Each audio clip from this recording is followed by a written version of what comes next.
Einsteins East Africa brings you a digital science fair, STEM solutions for a better world, featuring 25 teams, 140 children, and 7 premier judges, the amazing Little Einsteins Explorer trainers, and a few surprises.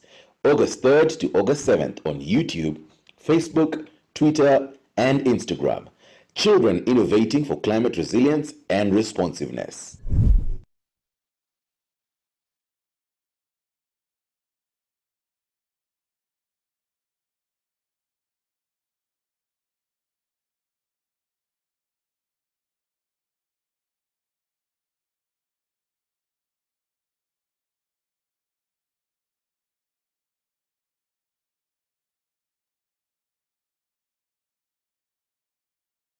It's not been the same since schools closed. To face exams and not be fully ready for them. The worry of lagging behind in studies. It's not the same to teach them from home when all they want to do is play. Tufungue njia elimu iendelee with free access to KICD approved content with Safaricom Digital Learning and Shupavu 291 from home. Students in primary and secondary school can keep up with their studies from home. Unlock free access to KICD approved content learning and revision material from home with Safaricom Digital Learning and Shupavu 291 today. Dial star 291 hash for more information. Tufungue njia elimu iendelee. Dad, what's titration? Remove of that from the water.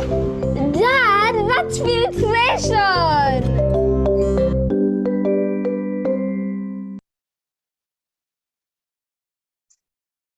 Okay. Hi, everyone. My name is Natalie Tandwa, and I'll be the facilitator today during the webinar session themed STEM as a career, passion into profit.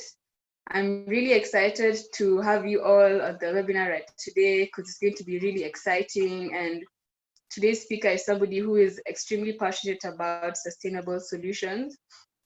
And it gives me great pride in introducing her as Miss Nuru Mugambi. Nuru Mugambi is the Director of Public Affairs at Kenya Bankers Association.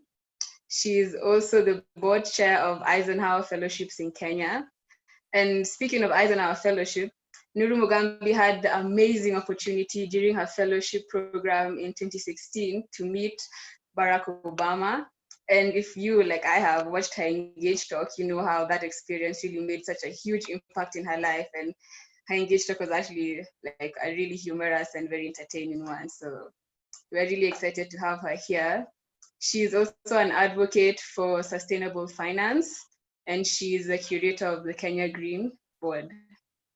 So as you can see, we're super excited to have Nuru as a speaker today for our webinar session. And also the moderator for today's session is going to be Lily Nkatha. Lily is a 10-year-old. She's also part of our Little Einsteins. She goes to Shah Lalji Nampari Nakuru, and she's so passionate about environmental conservation. And also during her free time, Lily really enjoys bird watching. And as a result, she has her own bird watching club. It's called Lily Joy Birding. And they actually participated in 2E bird watching, So other than that, she really enjoys creative releases in the form of art. So she does painting and also sketching. So we're super excited to have these two on board with us today.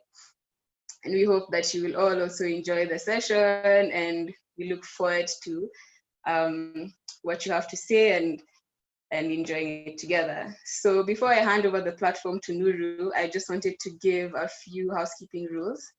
So I would like to kindly request that everyone keeps their speaker on mute during the presentation so that we don't have any interference between the speaker and any outside person. Also keep your camera off so that we also don't have that interference. And if you have any questions about the presentation, please type it in the Q&A section, and we will pose any questions to Lily or Nuru, depending on what you have to say. And lastly, I would just like to give a brief about the program. So after my introduction, we will give the platform over to Nuru, and Nuru will give her presentation, after which we'll have a short Q&A session with Lily and Nuru. After that, we will give the platform over to all the attendees to give any questions that they have. And yeah, that will basically be it.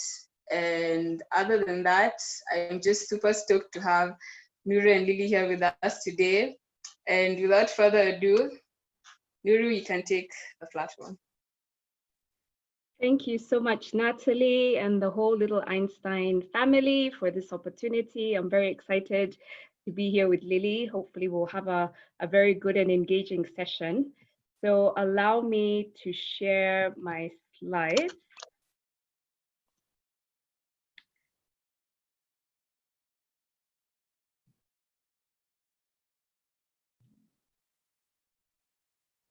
I hope you can see.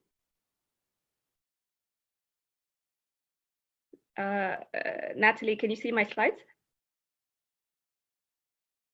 Yes, okay. And I hope I can be heard. I hope I'm not on mute. So we're here today to talk about careers in STEM. And if you are like me or my daughter, who's that little young lady on the bottom left of the screen, you probably have been asked many times, what do you want to be when you grow up? I'm probably still being asked that question. What do you want to be? And is there anything else you want to do in your career? So it's one of those questions that will keep plaguing you probably into your 40s. So we're going to talk about this. And if you don't know what you want to be, that's fine. If you are interested in STEM and you want to get involved in a STEM related career or profession, we're going to talk about the difference between the two. In the chat window, just kind of pop and let me know which STEM fields that you're interested in. But just so you know, most people don't realize what they want to be when they grow up until they're about in their 20s.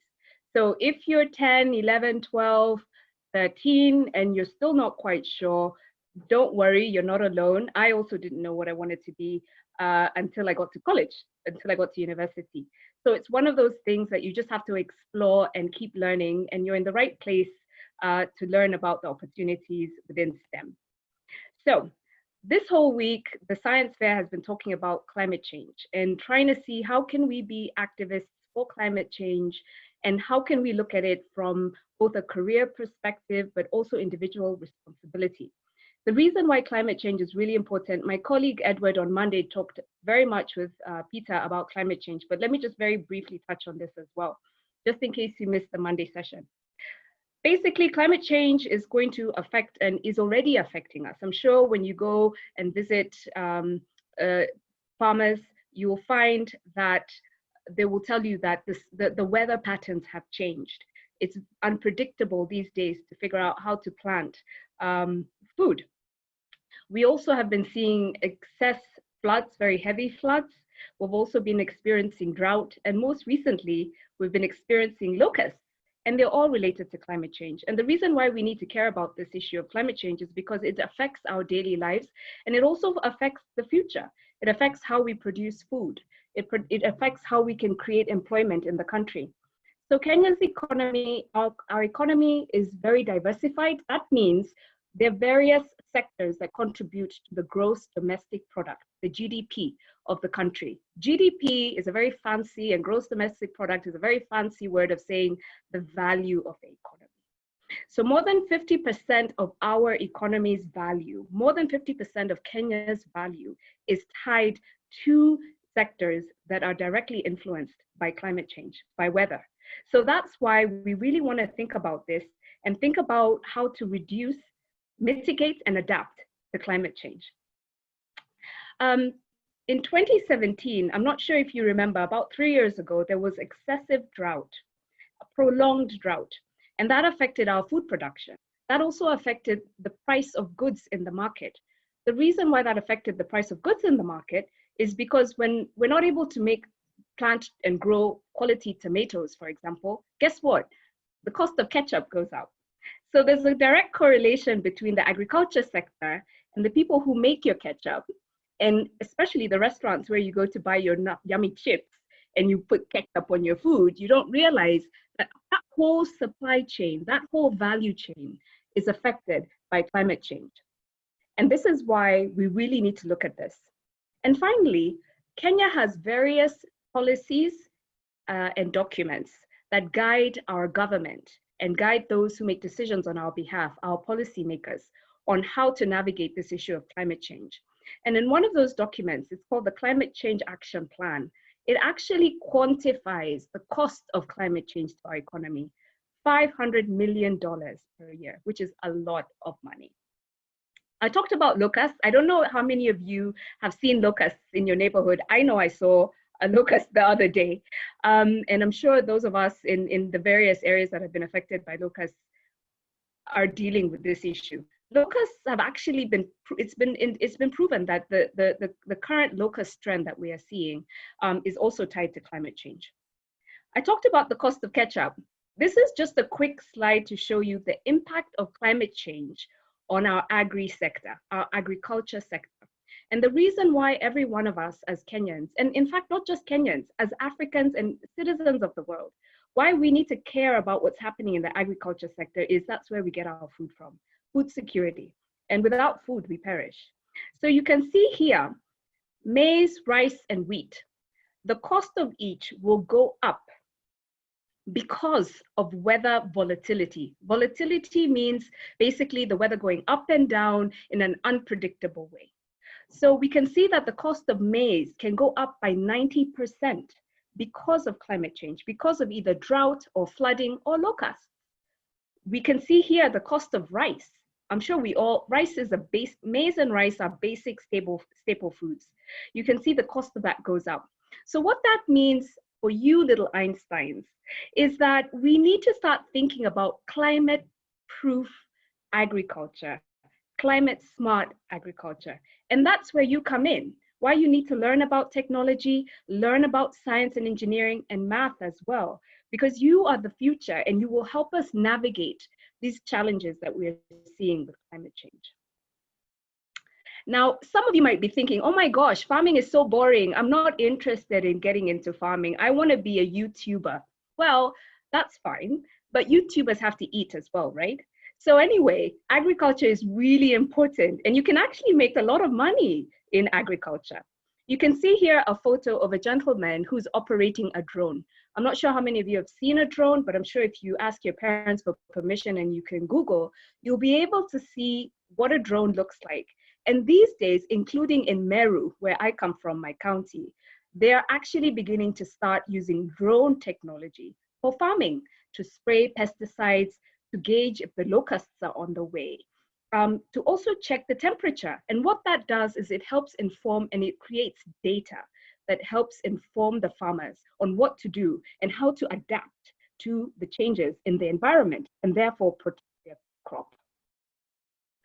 Now, climate change affects all sectors and there are various contributions to climate change. And one of the biggest contributions is carbon, which is also derived through pollution.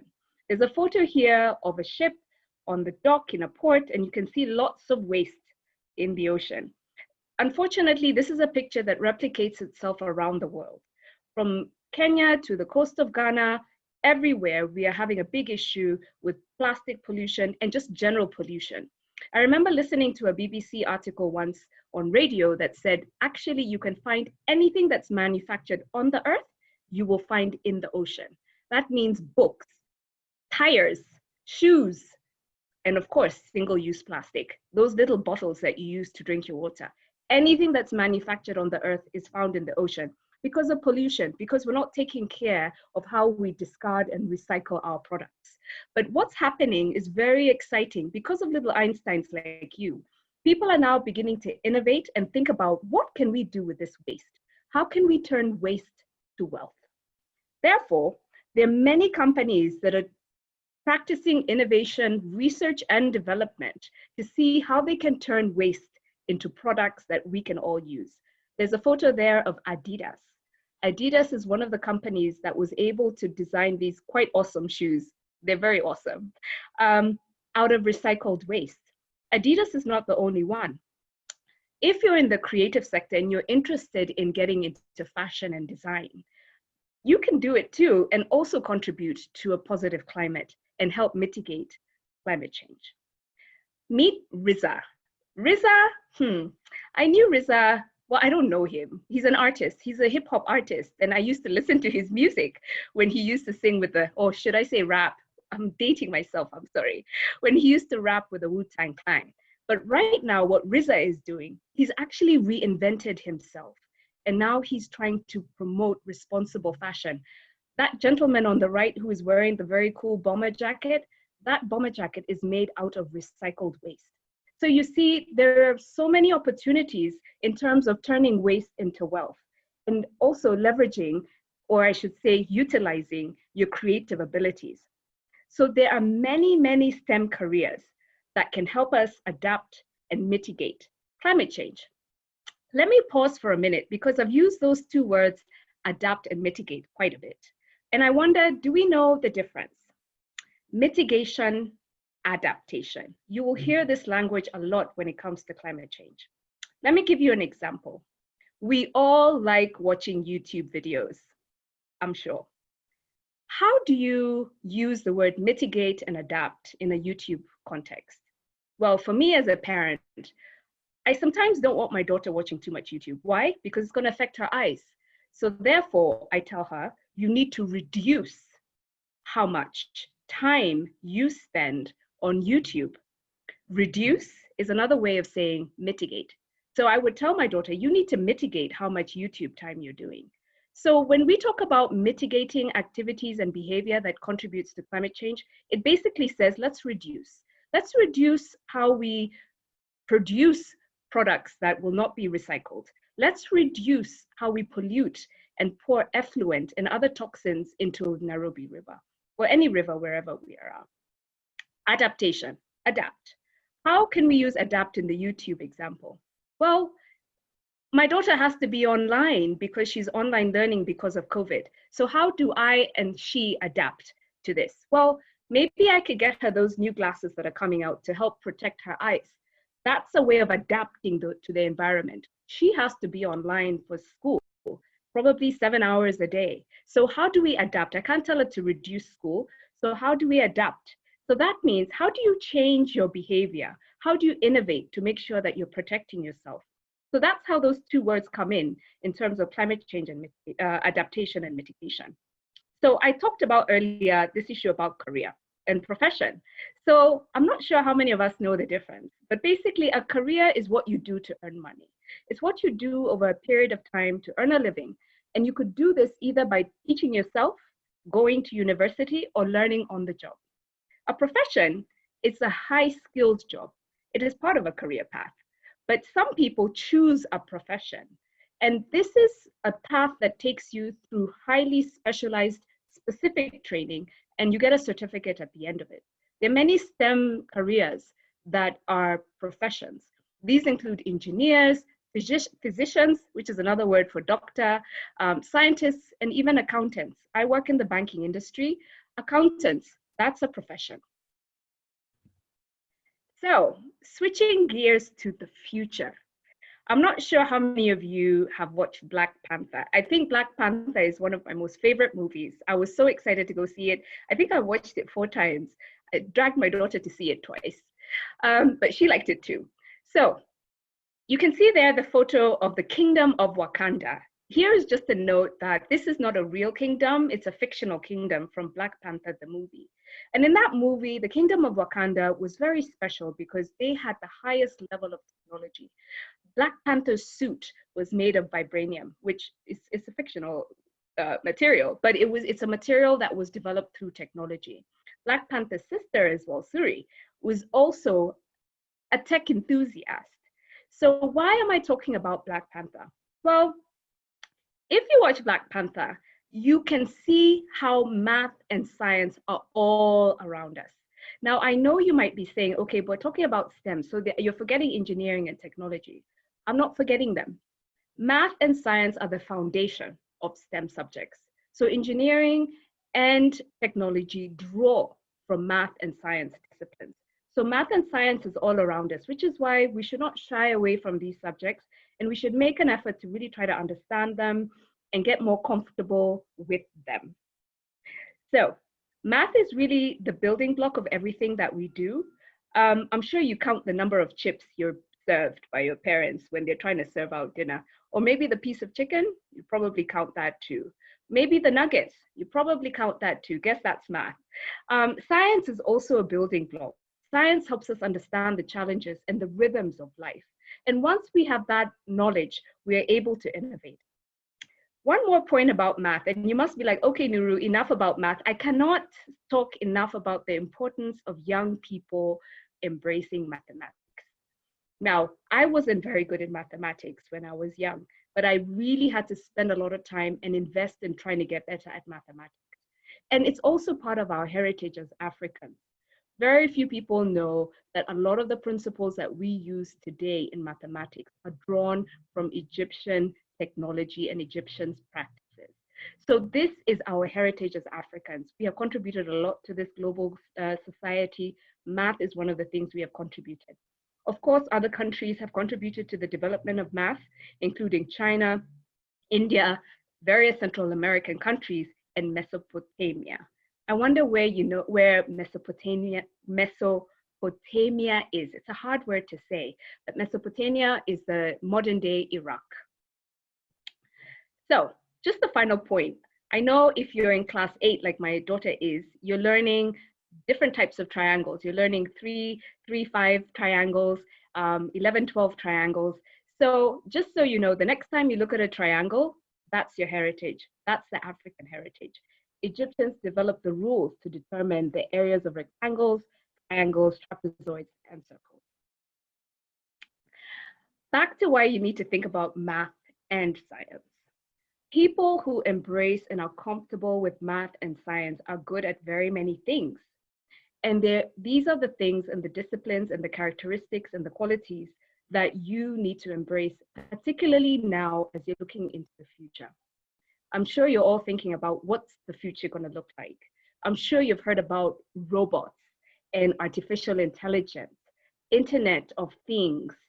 All these are technological advancements that quite frankly make life more easier, more faster. So in other words, make life more efficient.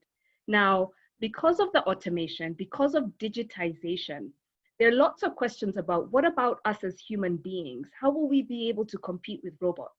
Well, have no fear, particularly if you're strong in math and science, because the skills that you will need to compete in the future when robots basically will operate on their own, that's a term called singularity. When we get to singularity, when robots don't need humans to operate, that's when your human values kick in. If you are strong at critical thinking, problem solving, communication, reasoning, and identifying patterns and connections, you will be able to be very competitive in the future. And these are skills that you can hone through maths and science. And finally, teamwork as well. Now, if you love mathematics or science, there are many professions that you can choose from. So I want to cover some of those professions. Okay, so this is a very busy graphic, but I'll guide you through it. On the left, you can see computer scientist. I think that's an obvious one, right? Software engineering, that's a STEM related profession. Aerospace engineering. I'm sure you've been following the various missions to Mars and the moon.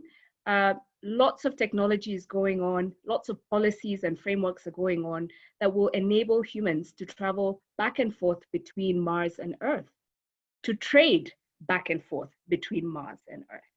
In fact, there's a professor at Stanford University who is running a project that's thinking about what kind of currency are we going to use to trade between Earth and Mars. So an aerospace engineer is a career that will really be needed in the future when lots of people are traveling to space. A surgeon, I talked about physicians earlier, surgery, that's very rooted in science, but increasingly it's rooted in technology as well. Right now, because of COVID, the medical profession is upside down trying to think about how do we incorporate technology into how we serve our clients? How can we use the internet to see our patients if they're not able to come and see us? It's a practice called telemedicine. So telemedicine and surgery, nanotechnology, these are all principles and ideas that are leveraging on science and technology, and also engineering comes into play. Robotics, I'm sure many of you have seen robots. My daughter has an Ozobot that she plays with, and it's quite fantastic as a way of learning how to code, learning how to interact with robots. And the more you engage with robots, the more you realize that they develop a persona of their own. So that's another profession, developing robotic technology and robotic engineering. Application developer. Many of us play video games. There's so many games that you all play in your spare time, hopefully after you finish your homework. That's something that you could do as well. We're back to space. Space pilot. How cool would it be to navigate a flight into space? Virtual reality designer. Virtual reality is an upcoming field. Even YouTube now, I believe, has VR videos. So when you think about the various professions with STEM, there's so many. And when you think about the sectors, the economic sectors that drive your country's gross domestic product, the value of your country, you realize that every sector needs something to do with STEM. Whether it's agriculture, we talked about drone farming, whether it's manufacturing, using robots in the production of products. Transportation, in the future, cars will be driving themselves, cars will even be flying. Transportation needs technology. Energy, financial services, the sector that I'm in, definitely needs STEM-related subjects, STEM-related professionals, and trade as well. So basically, all sectors need STEM. So this is my final slide, I think. So how will I learn to become one of these many professions? So maybe I've mentioned a profession and you're like, that's pretty cool. That's pretty cool. Well, it's very simple for you to get into that game. Number one, start learning now. It's never too late to learn. So do research online. Ask your parent if you're under 18 to help you do research online or give you internet access if you have it. So research the various topics and various subjects. And I think probably what I would say is, first, think about what makes you excited and what you think is interesting within STEM, within these different professions. And then you could do research in that. Listen in class. Well, I think some of us just kind of tune out subjects that we might not like or subjects that we're not strong at. I encourage you not to tune out. Please don't tune out. Just kind of listen, push your way through it. Because when you're my age, I'm in my 40s, when you're my age, you'll realize that all that knowledge that you've built through school will help you in your career and your profession. So try to do well in math and science class. And to help you grow and build your capacity in that area, just ask for extra work from your teacher. Listen in class and ask for extra work. Here you might say, oh my gosh, people might think I'm a nerd. I hate that word nerd because I think it's not a good term. There's nothing wrong with being clever and good at something. So be proud of your capabilities and your skill and your talent, because these are God-given talents. So try to ask for extra help so you can do better in class. And then finally, have confidence in math. Yep, I'm talking about math again. Many people think that math is hard, and they do that mental block issue, including me. I was there too. But because math is such a foundational subject, especially it's going to be a foundational subject for future careers and professions, I really encourage you to embrace mathematics. So this is my final slide. I guess as I close, I really just want to encourage the parents who are online, as well as the children and youth, that we really need to think about the future. We're back to Wakanda. Wakanda is a fictional future, but guess what? Wakanda is not far away. So are you going to be part of the individuals who shape the future, or are you going to be in the back seat just riding along? I don't think you're going to be in the back seat. I believe you're going to be driving that bus. So please, let's start thinking about how we're going to shape and change the world, how we're going to design a better, greener, and more sustainable world. Thank you very much. I think I'll pass that back to Natalie. Thank you. Wow. Thank you so much, Nuru. That was such an interesting presentation. I really love how you incorporated Wakanda, and you're also, encouraging kids to not be afraid about being a nerd, I know myself as I was growing up, a lot of people would call you a nerd if you really liked a subject and you would feel bad about it. But when you grow up, you realize being a nerd is just you being really passionate about something, and that's what encourages you to, go into your profession, like you were saying, and then you have the career also. So wow, that was so exciting. Thank you so much, Nuru. Thanks, And I Natalie. think now, I think you're right. I think this issue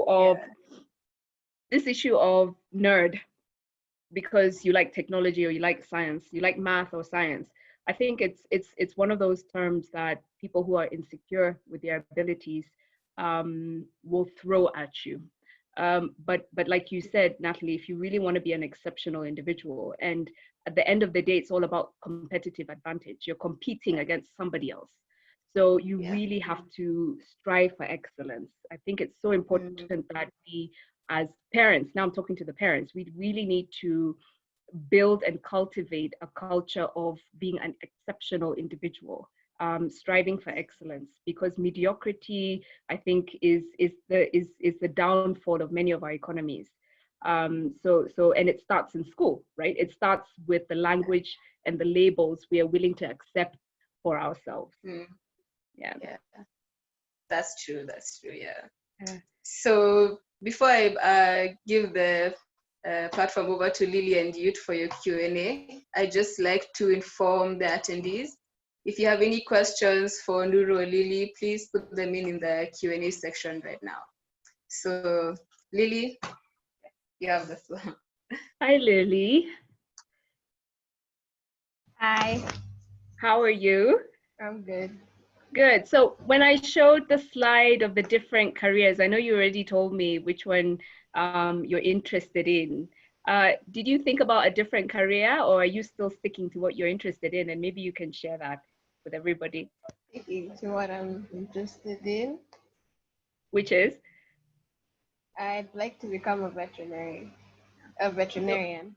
Yeah, so veterinarians, definitely it's a STEM, it's leveraging on science. But I mentioned before the fact that a lot of doctors are now incorporating issues around technology. So incorporating robotics, incorporating telemedicine in their discipline. So there is that crossover from science to the technology aspect, and also engineering. Yeah. So don't shut out on the other STEM subjects. Yeah, I won't. Yeah. Okay. So my first question for you is, how do we ensure that schools encourage children to pursue STEM careers? I think schools should encourage STEM careers by introducing these various subjects. I know a lot of the curriculum starts to introduce that. If you're in 844, I do know that the junior classes are now incorporating more practical-based learning than I guess it's class 6 or class 5 and above. So I do think the Kenyan government, for those of us in Kenya, is doing a really good job with incorporating now more practical-based learning and more technology in the discipline. Now that we are in a COVID environment, I think a lot of us are now beginning to see why we need to accelerate or increase the pace at which students interact with technology, yeah, and also teachers. So I think a lot of teachers are being caught flat-footed in terms of their technological skills. So there's a lot of capacity building that's needed, not only with the students, but also the teachers. And what's really encouraging is to see how teachers are really pushing and soldiering on to make sure that they can still engage with their students. So I think one of the ways is really investing in capacity development of the teachers, incorporating practical learning for the students. And I think also parents need to get involved and start asking for certain subjects or certain lessons to be incorporated. And at the same time, also teaching at home, which is why programs like Little Einsteins is really important, because you can't rely entirely on the education system train you and to equip you for the future. I think us as parents, we need to also learn ourselves and then teach our children. Okay. Yeah. So What do you think? What about you? What do you think? What do you think? How should schools encourage more STEM? Well, I do think they've done a good job so far. And with the whole corona situation, they're really pushing people to see what technology can really do. Yeah. I think for me, I worry about the students up country and in rural areas where they might not have access to devices or the internet.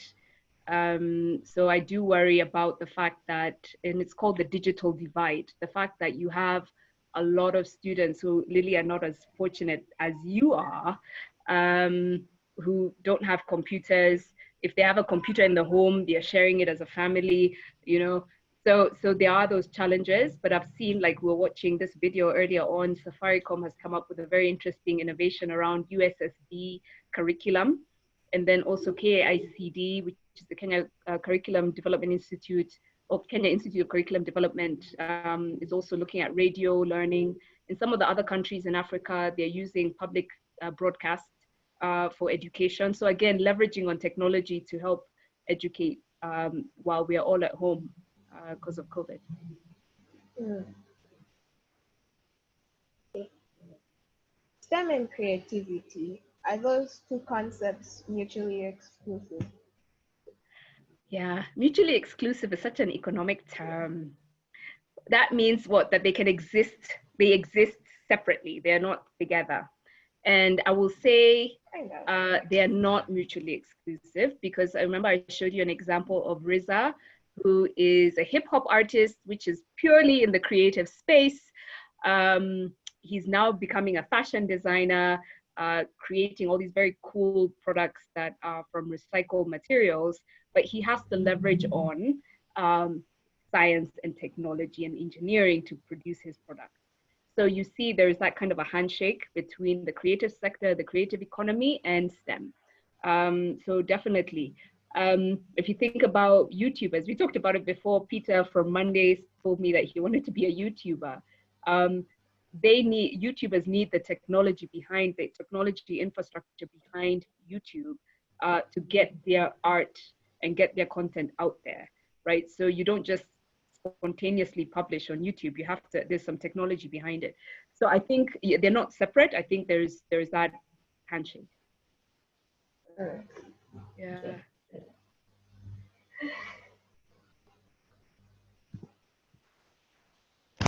Apart from STEM, how can we create other industries in other STEM? Apart from STEM, how can we create industries in other STEM areas such as chemistry and mathematics? Okay, so I'm not quite sure the question. Do you want to ask again? Okay. Apart from STEM, how do we create other industries in other subjects like chemistry? Okay, so I think chemistry is a form of STEM, and it's interesting that the definition of STEM keeps expanding, and the careers and professions within STEM keep changing and expanding as well. I saw the other day that architecture, which is the practice, or I should say the profession of designing the built environment that Mugure, for example, is in, is now considered officially a STEM topic or profession, I should say. So I think it's an evolving definition, and it's an evolving practice. I think generally we should just be encouraging people to be innovative and to explore and experiment, and that's how we can encourage more professions to come up. Okay. How do we teach children about money in relation to climate change? Yeah, so I tried to attempt that by talking about the GDP, the gross domestic product, and how our economy or the value of our economy is being affected by climate change. So when you think about agriculture, you see that the cost, farmers are experiencing a lot of costs in terms of if the weather is very hot, so if there's flooding or if there are locusts, then their tomatoes, for example, might not be very good quality, or they might be rotten because of too much water, or they might be eaten so by insects. So when that happens, the cost, there are less tomatoes in the market. When there are less tomatoes in the market, the cost of those tomatoes go up. So the cost of the product goes up. When the cost of the tomatoes go up, that affects, and I mentioned a word, the value chain. That affects the different things that tomatoes go into, like tomato sauce for your fries. So when the cost of tomatoes go up, the cost of tomato sauce goes up. And when you guys go to a restaurant, or when your mom or dad is in the supermarket buying ketchup, then they're going to pay a little bit more for that tomato sauce. Now, how that brings it back to the financial sector is the financial sector, or I'll talk specifically about banks. Banks give money to farmers, banks give money to manufacturers, and banks lend to moms and dads. So when your lifestyle cost goes up, you might need more money, more capital. You might borrow more. And therefore, that's now where you see the financial sector getting involved or getting exposed to climate change through their customers. I don't know, I hope that kind of, does that make sense? Yeah, it does. It does, yeah. So as the financial sector, we're very concerned about climate change because we know our customers are affected by climate change. The farmers that we finance are affected by climate change, the manufacturers are affected, and households, household income is going to be affected by climate change. So we worry and we are concerned about that because it also affects the business of finance. Oh, okay. Do you think STEM will be able to help Kenya become as advanced as other countries? So I do. And it's something that we as Kenyans and just generally we as Africans really need to focus on this issue of climate change. I know COVID is the focus right now, but we shouldn't forget this issue of climate change, the fact that global warming is happening. So I talked about the Internet of Things. I might have mentioned the fourth industrial revolution. That's the current century that we're in, where a lot of use of technology and digitization and automation is happening. So future jobs will rely very heavily on technology-based activity to increase that, what I mentioned, efficiency. So if we as Kenya really want to compete in the global marketplace, we need to be able to produce our products efficiently, responsibly because of climate change. So for example, we shouldn't be producing products that cannot be recycled because there will be no market for those types of products. It's interesting, I was talking to another group about the fact that the future is going to be about meatless meat. Can you imagine meat that's not meat? So the future is going to be about meatless meat, meat that is produced in labs, meat that is produced scientifically and through the use of technology. So can you imagine if our only export as a country is beef, okay? If the world is moving away from beef for their hamburgers and they're using different products to manufacture something that's like beef, then that means Kenya is out of the global market for beef. We don't have a market for our product. So it's important that we as Kenyans really pay attention to these global trends and we leverage on technology and upskill, particularly people like your age, our youth, because you'll be competing in an increasingly digital, highly technological environment. Yeah. Yeah. Do you eat beef? Yeah, sometimes.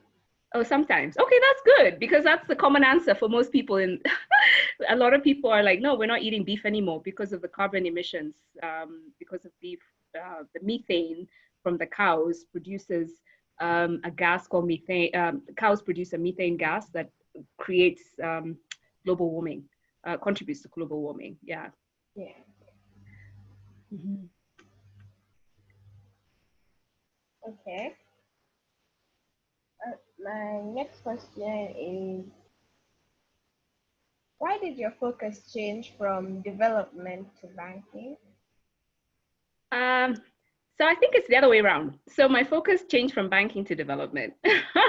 I think it's because I've always been interested in public good, the public good. And probably it's because I'm a last born. I don't know how many of you are last borns, but I guess because being a last born, it's like you're the one who's always left with the, you know, I the know, recycled I'm a last clothes. one too. Are you a last born? Yeah. Yeah, so you know what I'm saying. Yeah. So you're the one who gets the recycled clothes, the recycled shoes, the recycled school books. You know, you're always getting hand-me-downs type stuff, and you're always disadvantaged as the last born. So I think I've always been interested in rights and the public good and public interest. So I've always ventured into that space about what's best for the public good. So when I got into the financial sector, I brought that with me. And increasingly, I've become more passionate about sustainable finance because that's the future of finance. Okay. So, what values do you think everyone should have just as a person? What values do you think they should have? Yeah, thanks for that. I think I shared a slide in terms of those things that people who are good at science and math are good at. And I think those are the values that we really need to think about. This issue about critical thinking. So not just accepting information without challenging the information you're hearing. Because there's lots of, you've heard about fake news, there's lots of fake information out there. So you shouldn't just be consuming information, you need to challenge it. I think a lot of us who are on WhatsApp, we get a WhatsApp post and we just forward it without even looking at it. You never know, you could be forwarding fraudulent information or forwarding a virus to some other people, but because we don't take a minute to stop and think, then therefore we're just consumers of information. So I do think that critical thinking is something that we really need to get into. And unfortunately for people your age, this sentence, I don't know, is no longer in fashion for you guys because you have access to so much information on the internet. The first response should never be, I don't know. You should probably say, let me get back to you. Let me do some research. Let me think about that for a minute. But this thing of I don't know, you're not living on a tree at the top of Mount Kenya anymore. So right now you have access to so much information that critical thinking plus trying to understand what you're being asked are two important skills. The other important skill that we're beginning to see, particularly because of this COVID environment, is the importance of partnerships, or another word is teamwork. So the future is all about collaboration and partnerships, because you've seen that STEM and technology supports very different sectors. So when you bring in somebody from manufacturing and somebody from technology, you're able to innovate and collaborate and do great things. So teamwork is a very important thing. And then finally, I think just being aware of the world and being aware of the greater good, just kind of being beyond yourself. Let's try not to be so focused on ourselves and our individual families. Let's just start thinking about the broader ecosystem within which we live. Yeah. So, why do you think it's important to live within your own means? Yeah, so living within your own means is important, and I've talked about it as well before, because I think a lot of our families and a lot of our households are now, because of COVID, I think a lot of us are being surprised that we were not living within our means.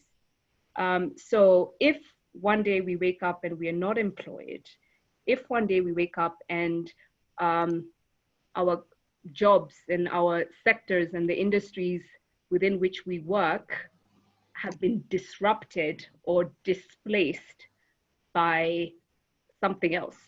And therefore, we're not able to earn a living, or we're not able to pay for school fees or buy the food that we used to like, or those of us who are fortunate enough to go on holiday, we can't go on holiday anymore. So when these types of things change, sometimes it can be a shock to the family dynamic and shock to the family system.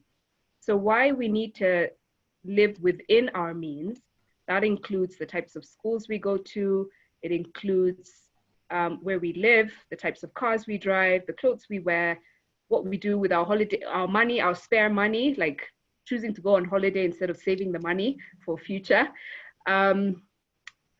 When we start making these types of decisions, then you realize that when our situation changes, if we're not living within our means, then we completely get disrupted. And it causes a lot of stress on the family. So it's important that we live within our means. In fact, we should live below our financial capability.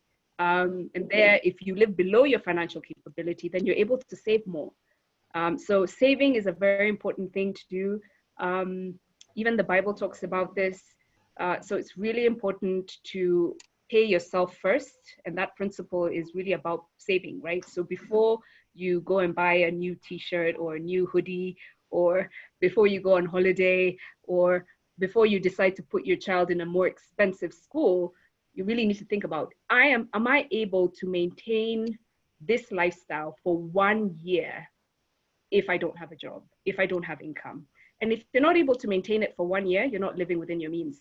So it's important to live within your means just to help reduce stress in the family. Okay. Now, my last question. Okay. Do you think people should live up to expectations of like their family or relatives or friends? Or do you think they should live up to their own personal goals? This is a hard question, right? And I'm also interested in what Natalie has to say on this one, but it's a hard question because I would say a bit of both, and I'll tell you why.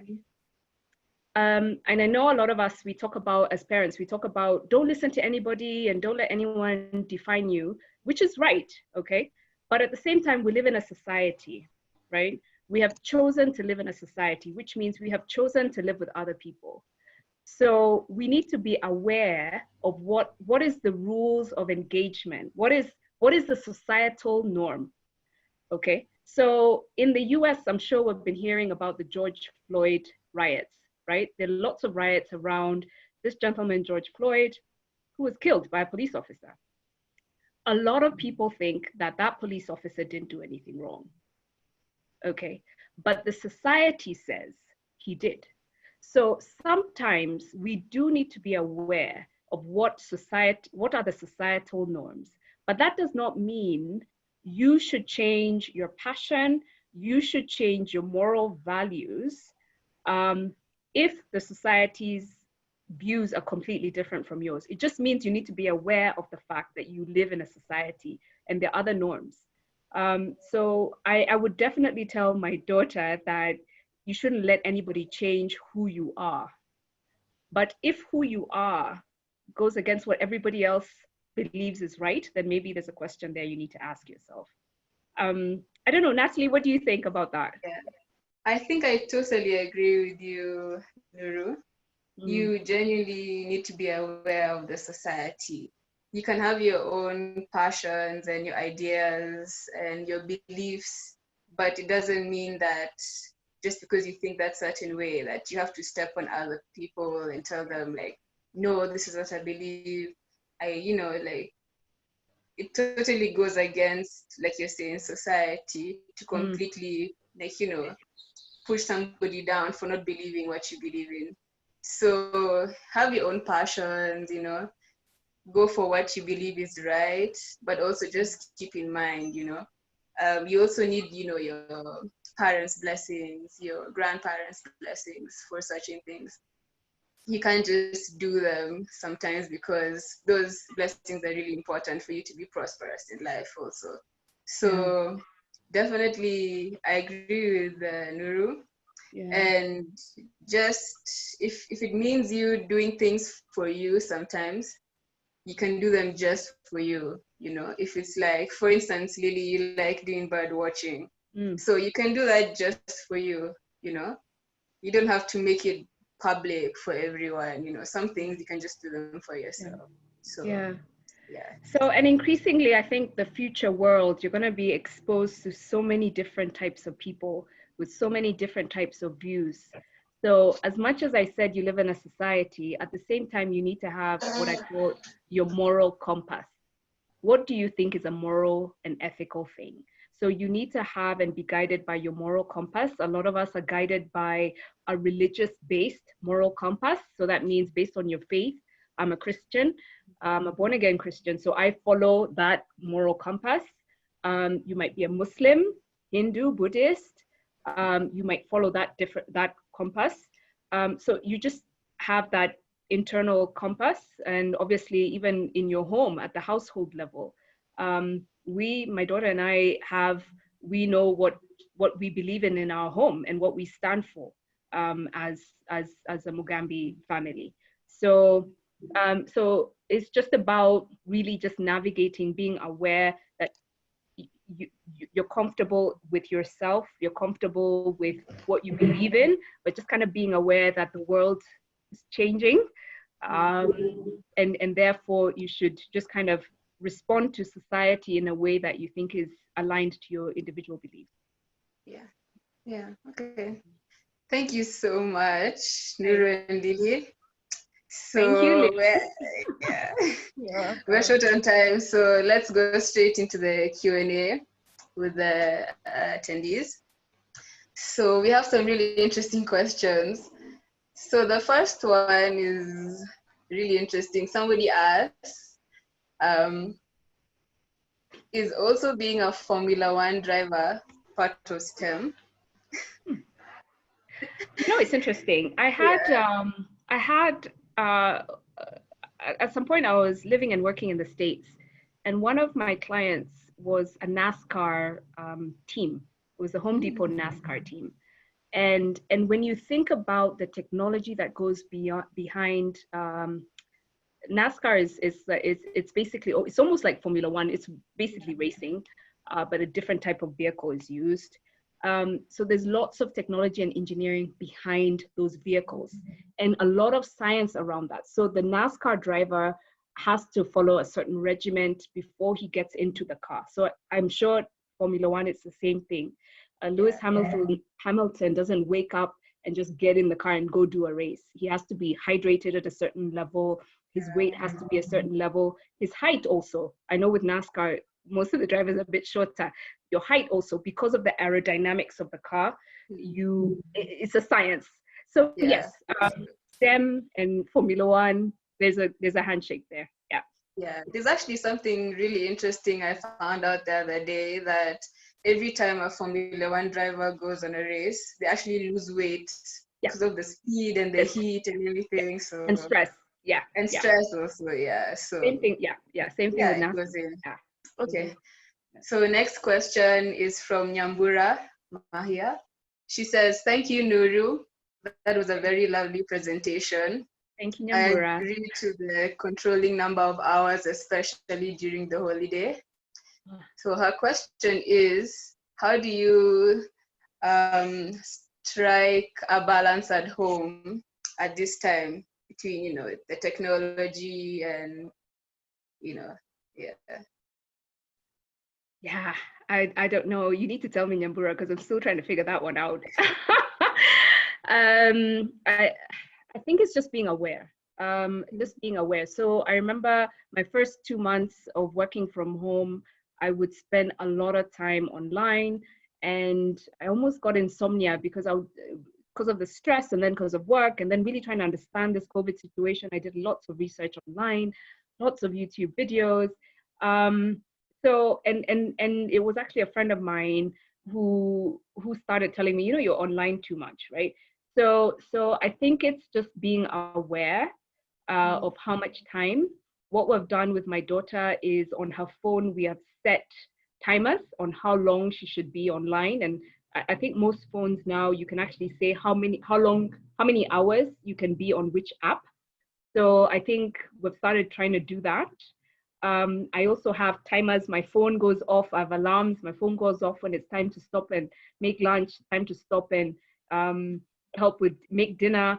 So yeah, so I think it's use technology to your advantage and just kind of being aware. I think that helps. Yeah. Okay. I wanted to pose this question to Lily. So based off what Nuru and I talked about just earlier, the first question, somebody has asked, I want to be a gymnast and my brother wants to be a footballer. Is there any STEM in that?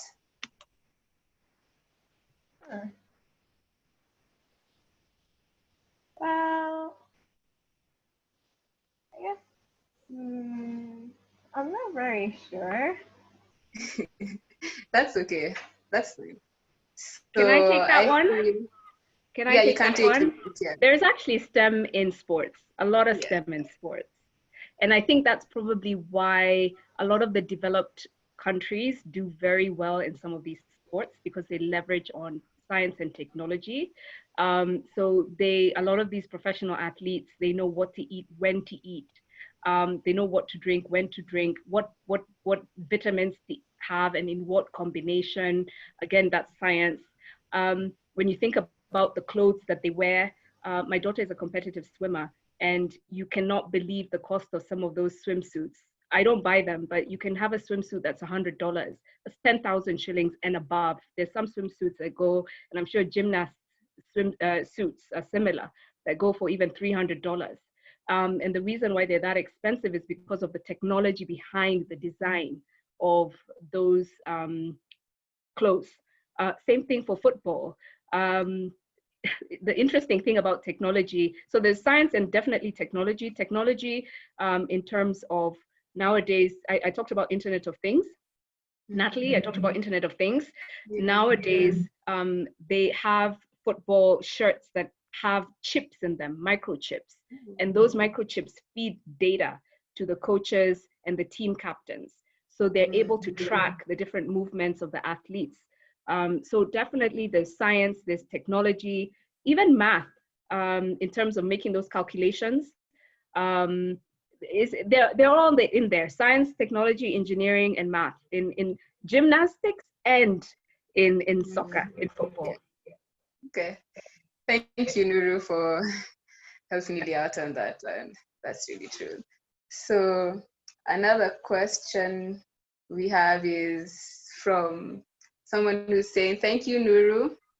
And how can children learn how to invest and make money? I guess it just depends on the home. But the good news is I know I participated in the review of the Kenyan curriculum a few years ago, and within it, we started working in concepts around money. So I do know the new curriculum is incorporating lessons on money. Even the old curriculum, if you look at the old curriculum, SST and math, they start introducing concepts around money. So in school, it's being touched on. At home, I think there are different strategies you can look at, especially an incentive-based strategy where you don't need to pay actual money for chores in the house. You could come up with a point system, and those points could equate like a loyalty system or a point system, and those points can equate to a reward or money.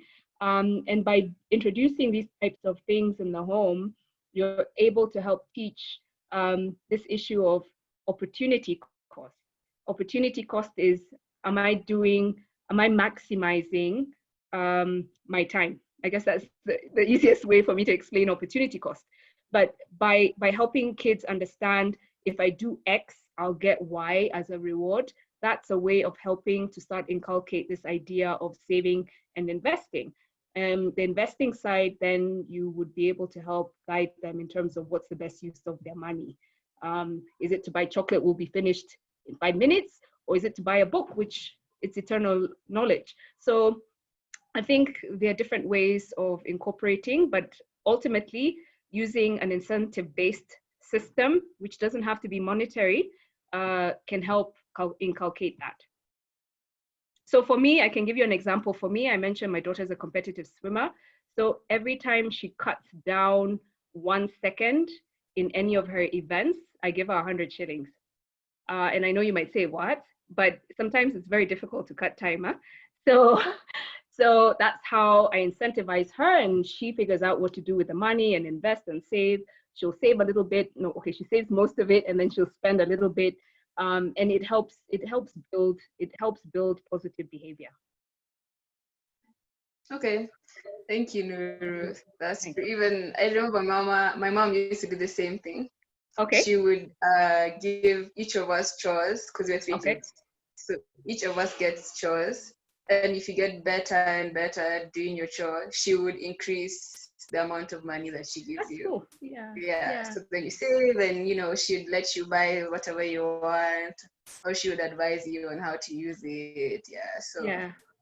That's also something my mom. Money is good, but it doesn't have to always be money. It could be things like you get points towards watching TV, you get points towards going out to your favorite place, you get points to let you stay 1 hour late past your bedtime. So you can figure out a point system. It doesn't have to always be money. Okay, true. So lastly, there's a question to Lily. So Kenya Medical Association has asked Lily, what have you been doing to keep busy during the pandemic? Well, I've done a lot of reading, my own book, and my school was kind enough to let me borrow some books from the library. And I also did some painting. Then there was school, but then we closed.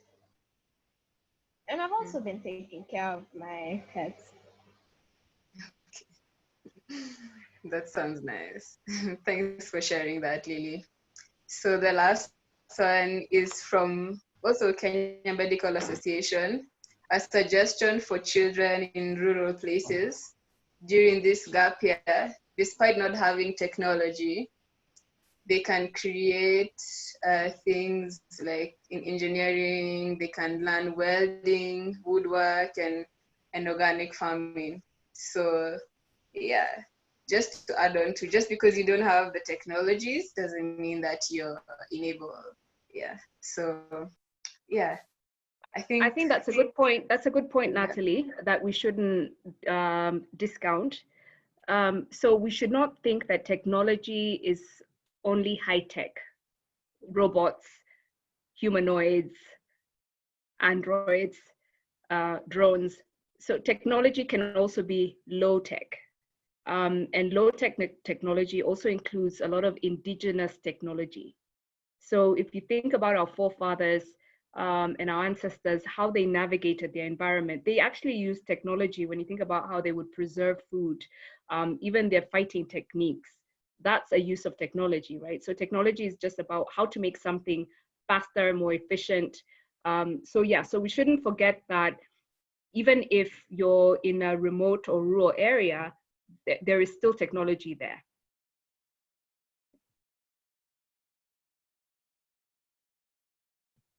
You're muted. Sorry. So I think, that's it in the question section. Great. So I just want to say a great big thank you to you, Nuru, for all the information you've given us. For the entertainment in your presentation. I feel like it was really nice, like everything that you added in, and all the comparisons that you were making, between mitigating and adaptation, career and profession, because I think that those are very valuable points that parents need to think about during this time.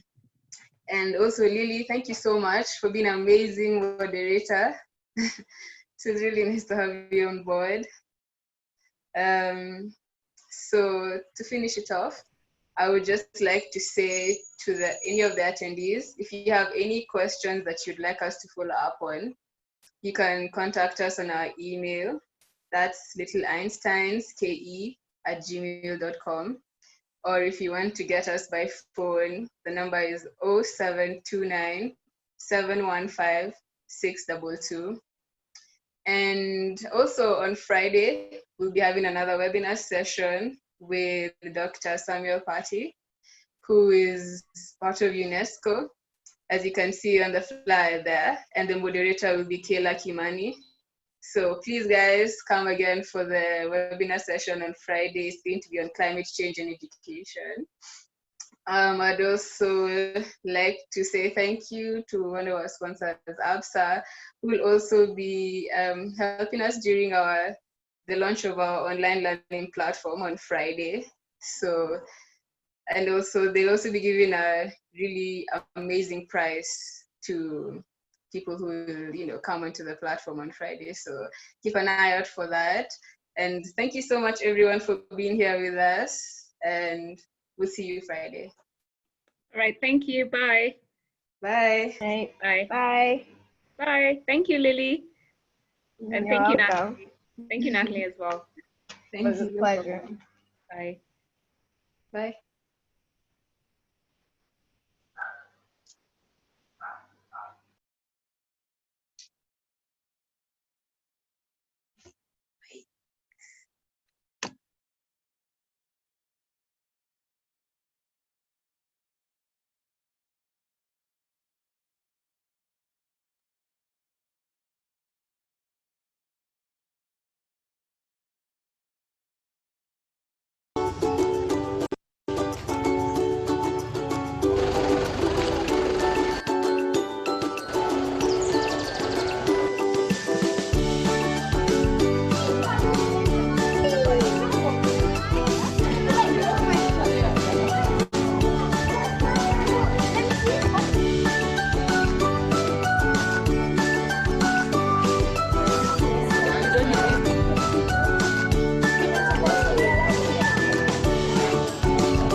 Smart. So what's the name? What's the spelling? STEM, which is? Ah, that is good. Let's go. Hey.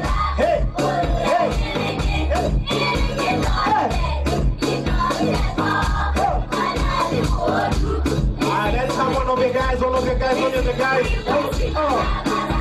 Show us what you. Hey.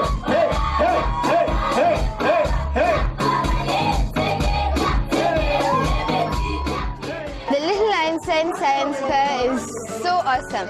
My name is Kayla Kimani and I'm going to ask the kids some questions about the experiments and what they do and how they work. Let's go.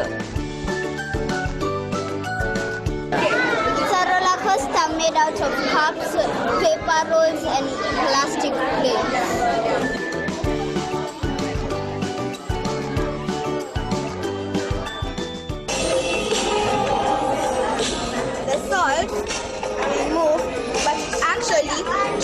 The balloon that's vibrating. The project shows an example of how the eardrums work. The vibration moves up and down, and the sound is interpreted by the brain.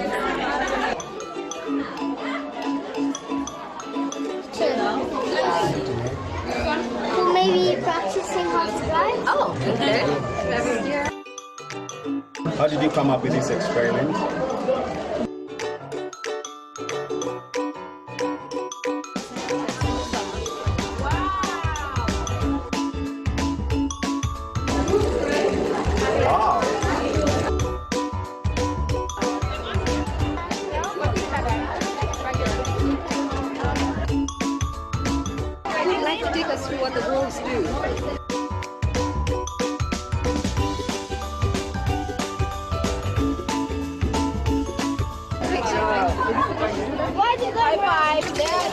Mechanical energy produced by water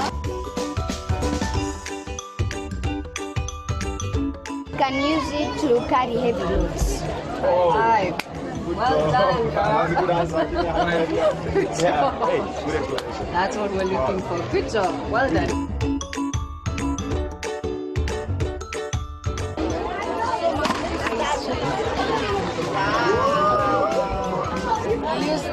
It's like in parties when they blow up. Little Einsteins is a really fun way to learn science because you do really fun experiments and you can also learn a lot. Learn using fun ways to learn.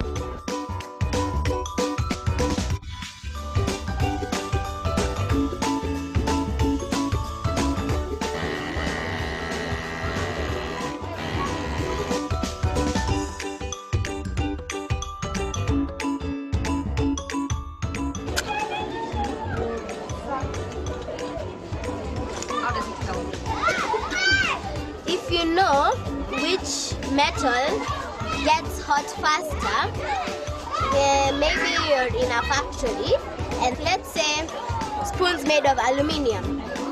Now if you know whether aluminium is a good conductor of heat or a bad conductor of heat, if it's good, you can't really use it. It's not good to use it because if you leave it in your hot food, when you go and pick it again, it's hot and that's not good. My hypothesis might be right. Steel is the worst. What was this? This is steel. Steel, brass, copper, and aluminum. Thank you. I love the concept of having fun with science. I think having a combination of those two is really good to have kids learn and enjoy themselves at the same time as they learn new concepts in science. No, the kids are enjoying. They're doing cupcakes now. They were playing with Lego before. They were coloring, and now they've also been participating in some of the experiments. What I've really liked, apart from science, there's a lot of art stuff going on and a lot of socializing, which is also important. So it's not always about academia, isn't it? Yeah. It's good to just live and be a little kid and meet other kids and socialize. So I like that a lot.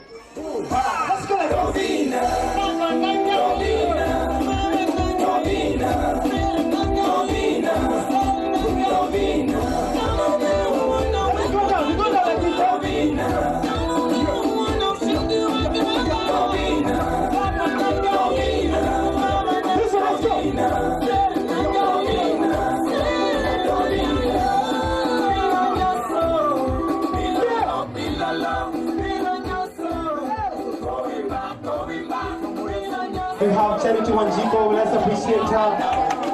We also have Nkatha Aribazikas, the one who have an honor only, Samgi Shuru! Yeah! Charity Wanjiko is a co-founder of Strauss Energy. Charity is a vibrant young entrepreneur with a keen interest in renewable energy and construction spaces. It's wonderful to see children put together their minds to put up little creative projects and explain them. What was even more thrilling was to see young ones explaining their projects. That, well done parents, well done. And teachers too. Nkatha Ari! She's an innovator and an honorary child judge. And the most funny thing was when people were trying to explain their projects and then they were so honest. They didn't know what they were explaining. So like, I don't know. They're like, I don't know. And then I thought, no, it was hectic to all those numbers. And if you didn't win, I'm sorry. Blame those two. I'm just a child. I'm just a child. Don't